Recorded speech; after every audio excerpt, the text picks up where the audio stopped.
my lovelies.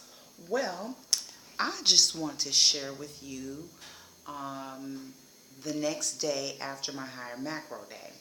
Now, had a change of plans, decided not to go out. I wasn't really filling up for the crowd. And my husband is off for 5 days on a vacation from his job. Started on the 6th, Friday, and he's not going back to work till the Wednesday. So Thursday felt like a Friday for me. So I did have a lot of chicken. I even had some bread, made some sandwiches, and then I had some Special K bars and some buttered pecan ice cream. I did still use my measuring cup just to kind of gauge how much I was using. And some people may say, well, that ain't no cheat. But for me it is, because I almost reached, if not reached, 3,000 calories. But prior to that day, I had a lower macro, my weight loss calories. So I was able to have that and still sort of stay on track. Now, the next day, which in the video I posted, I did, have some water retention, and I was a little heavier on the scale. But I want to show you what foods I am going to eat today to get back on track, okay? Now, my first meal, which I've already ate, I had a 80 calorie, I love this. I use this to make protein bars and everything. 80 calories. Now, if you look at the food label, it says here that this is 80 calories and it's 3/4 cup is a serving. Okay, so you got to be careful. You can't just pour it in a bowl. And it has 9 grams of fiber. So 16 of this is net if you are, sort of like the low carb thing. But it has 9 grams of fiber. Now this is still considered processed, but it still has a lot of good things in it. 5 sugars, lower in protein, which it's okay for me because you can add. But this has a great amount of fiber, low in fat, 80 calories. This is a serving, 3/4 cup. I had 2 servings, so I had a cup and a half. And then I had my pure silk almond milk, 1 cup was enough. And I put 5 grams, which is a little less than a tablespoon of my walnuts inside of my cereal with, and I had a banana.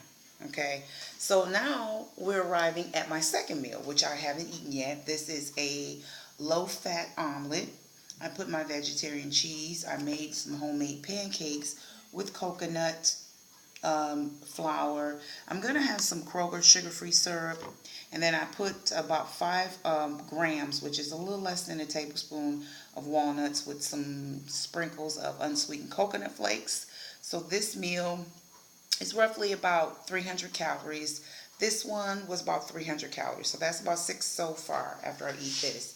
And then what I'm going to have after I leave the gym, because my husband and I are going to the gym, I'm going to have an small orange and 100-calorie Yoplait Greek yogurt. This is going to be sort of, I'll say, my 3rd time eating.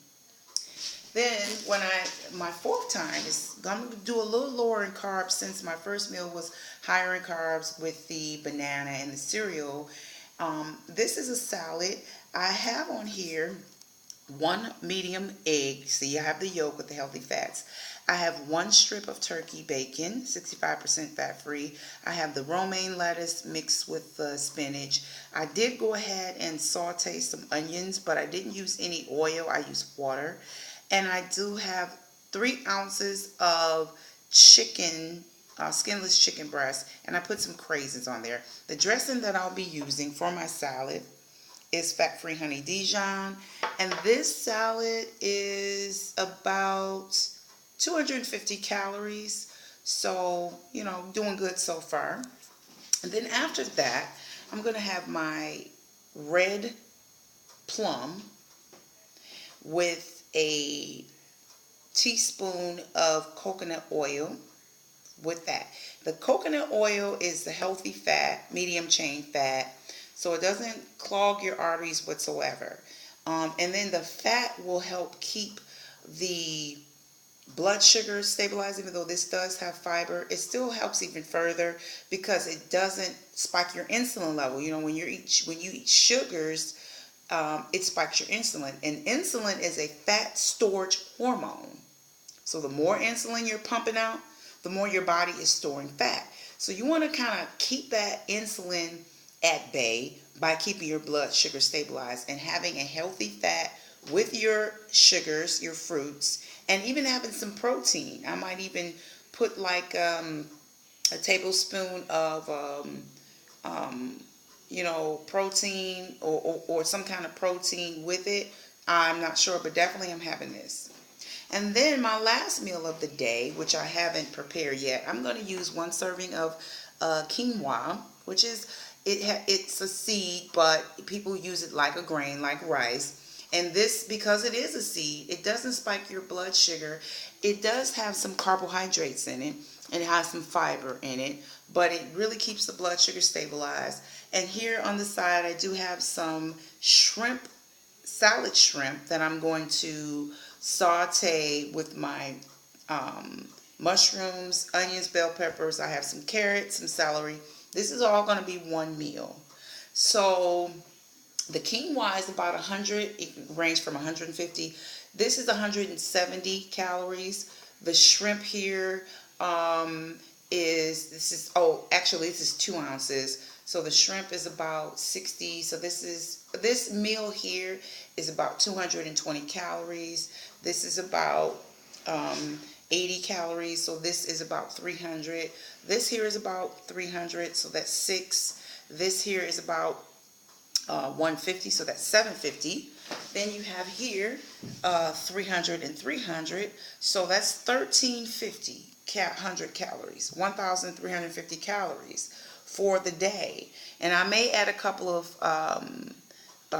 this, so that will be another 30 calories. So I'm not going to go over 1,400 calories, and see how much food I actually can have all day, and I didn't even go to 1,400 calories. So that leaves room if you want to add maybe some croutons to your salad. I wouldn't suggest a lot because it is, empty calories. But you could add 30 calories worth because it gives you enough room to add here and there.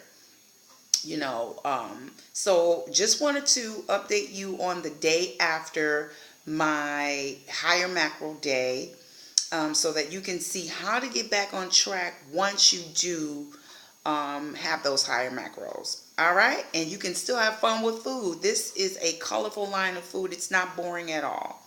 Okay, have a great day, and see you next time. Bye bye.